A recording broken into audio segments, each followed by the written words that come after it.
Puto kayo dyan. Ito.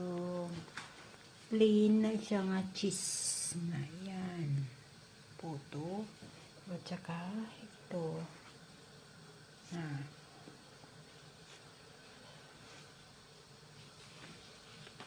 Puto parang Goldilocks.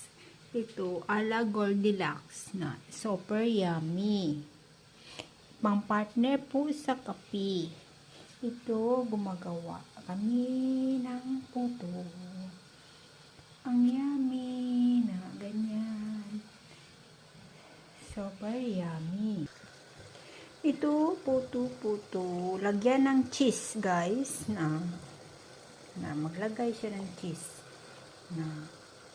Ang sarap ng cheese kasi mayroon siyang onion. Kaya green ang ganyan ang kulay ng cheese ko, guys. Lagyan tayo ng cheese pampasarap. Yan ang puto ala Goldilocks na yan. Masarap.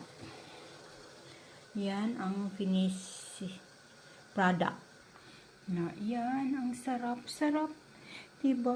Sa ganitong malamig na panahon, masarap gumawa ng mga puto, partner sa kape, na easy lang, guys.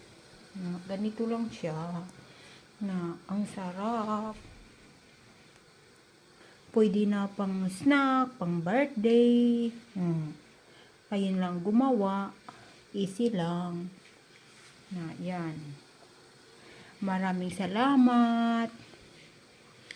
Please like and share my videos, my vlog. Thank you so much.